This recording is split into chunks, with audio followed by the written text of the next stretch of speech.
আসসালামু আলাইকুম সুপ্রিয় শিক্ষার্থীবৃন্দ, সবাইকে শারিয়ার্স ইকোনমিক্স ক্লাসে আবারও স্বাগতম।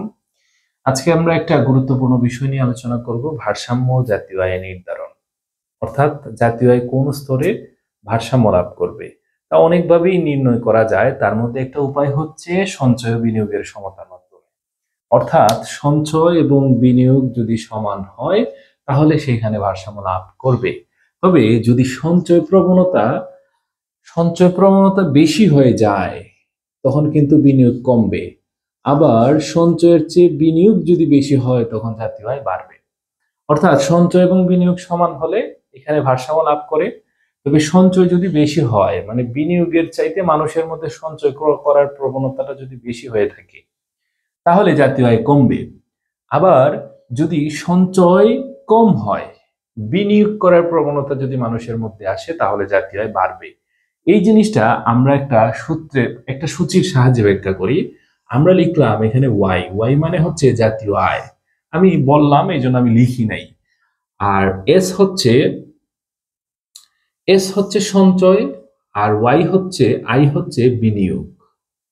একটু আমরা দেখি, যখন 500 টাকা আয় হয় তখন সেভিংস হয় 100, বিনিয়োগ হয় 200, আর বাদ বাকি যে 300 টাকার ছিল, বাদ বাকি যে টাকাটা সেটা সে ভোগ করে। এখন আসি, এটা বাড়লো 600, আয় বাড়লো। আয় বাড়ার সাথে সাথে নিশ্চয়ই সঞ্চয় বাড়ে, সঞ্চয় বাড়ে ভোগও বাড়ে। তো সঞ্চয় বাড়লো 200, বিনিয়োগ 200ই থাকলো। আবার আয় বাড়লো, বিনিয়োগ সেভিংসটা বাড়লো, কিন্তু সেভিংস বাড়লো কিন্তু বিনিয়োগটা স্থির থাকলো।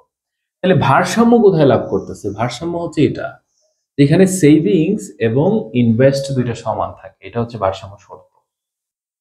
এটার চাইতে বেশিও ভালো না, কমও ভালো না। বেশি হলে কি হবে? আপনারা বলতে পারেন যে স্যার বেশি হলে বেশি হলে মুদ্রাস্ফীতি হবে, যেখানের মধ্যে সঞ্চয় প্রবণতাটা বেশি হয়ে যাবে। তো সঞ্চয় প্রবণতা বেশি হয়ে বিনিয়োগের চাইতে তখন এটা কমে যাবে, তখন সেটা কমে যাবে, আবার এই স্তরে চলে যাবে, জাতীয় আয় আগের স্তরে চলে যাবে। বিনিয়োগ প্রবণতা কম, সঞ্চয় প্রবণতা বেশি, তখন সেটা আগের স্তরে চলে যাবে, আবার এরকম চলতে থাকবে। তবে এটা হচ্ছে পারফেক্ট একটা জায়গা, অর্থাৎ যেখানে সঞ্চয় এবং বিনিয়োগ সমতা লাভ করে সেখানেই একজন বা একটা দেশের জাতীয় আয় ভারসাম্য লাভ হয়। এখন এই বিষয়টা যদি আমরা চিত্রের সাহায্যে ব্যাখ্যা করি তাহলে চিত্রটা হবে এরকম। যেহেতু সঞ্চয় বাম থেকে ডানে ঊর্ধ্বগামী, তাই আমরা সঞ্চয় লেখাটা এইভাবে লিখলাম, আর এই রেখাটা যেহেতু স্থির এই জন্য আমরা এইভাবে লিখলাম। এখন প্রথম স্টেপে দেখা যায়, এখানে আমরা এইভাবে যদি লিখি, প্রথম স্টেপে দেখেন এখানে সঞ্চয়টা কম, দ্যাট মিনস সঞ্চয়টা কম কিন্তু ইনভেস্টটা বেশি এখানে, তার মানে জাতীয় আয় বাড়বে। এখানে বাড়লো, বাড়ার পরে দেখা গেল যে এখানে দেখা যায় যে সঞ্চয়ের চেয়ে সঞ্চয়টা বেশি কিন্তু বিনিয়োগটা কম, কারণ সঞ্চয় রেখা উপরে, বিনিয়োগ রেখা নিচে। তার মানে এইটাই হচ্ছে একটা টার্নিং পয়েন্ট যেখানে S is equal two I হয়। এই হচ্ছে জাতীয় আয়। আমরা যদি এইভাবে লিখি তাহলে এই বিষয়টা ভালো করে ব্যাখ্যা করতে পারি। এটা হচ্ছে আইএস, মানে সঞ্চয় সেভিংস, এই হচ্ছে বিষয়। তার মানে দেখা যায় এই হচ্ছে ভারসাম্য বিন্দু, এখানে একটা বিন্দুর নাম দিলাম, এ হচ্ছে ভারসাম্য বিন্দু যেখানে S is equal two I হয়। এরপরে আমরা যদি এই বিষয়টাকে একটু সমীকরণের মাধ্যমে ব্যাখ্যা করি, যেমন আমরা যদি এস এর জন্য একটা সমীকরণ নিলাম, -100 প্লাস 0.5 ওয়াই, আবার আমরা আই এর জন্য নিলাম 200।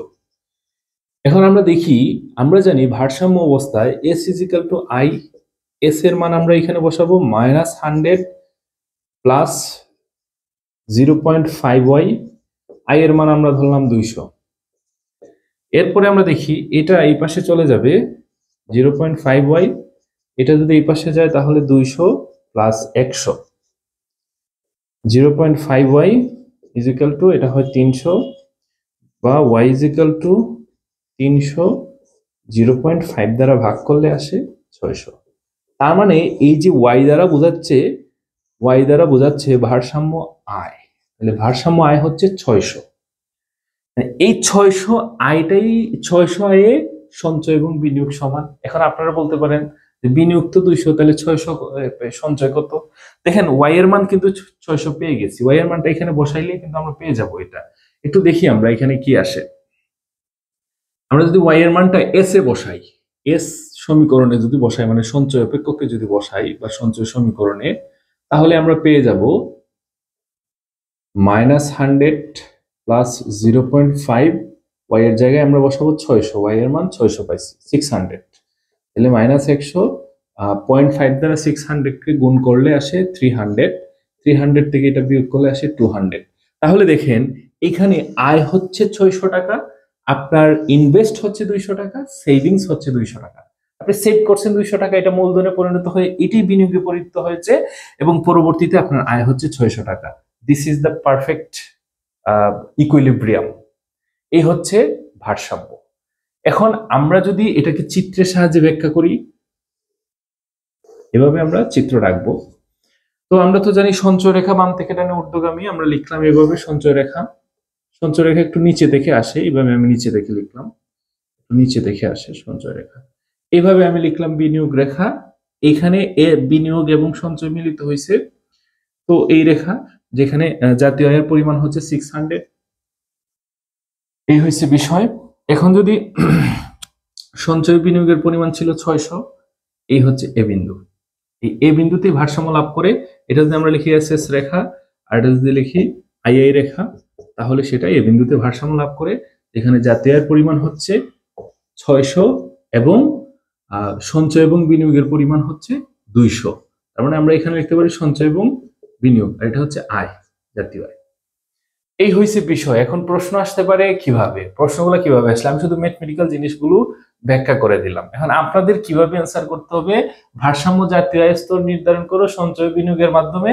আপনারা একটু চেষ্টা করবেন সঞ্চয় বিনিয়োগের ডেফিনেশন দিতে এবং সঞ্চয় থেকে কিভাবে সেটা বিনিয়োগে পরিণত হয় এবং সঞ্চয় কম হলে কি হয়, বিনিয়োগ বেশি হলে কি হয়, এই সিস্টেমটা একটু কথায় লিখে দিতে। তারপরে আপনার চেষ্টা করবেন এই সূচির মাধ্যমে দিতে, এই সূচি থেকে এই চিত্র এবং চিত্রের ব্যাখ্যা।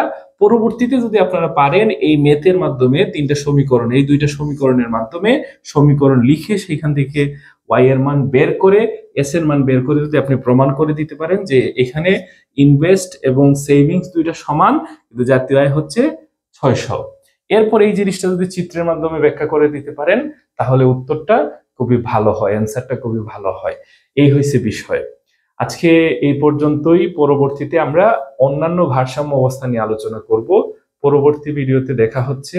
আজকে এই পর্যন্তই। আল্লাহ হাফিজ।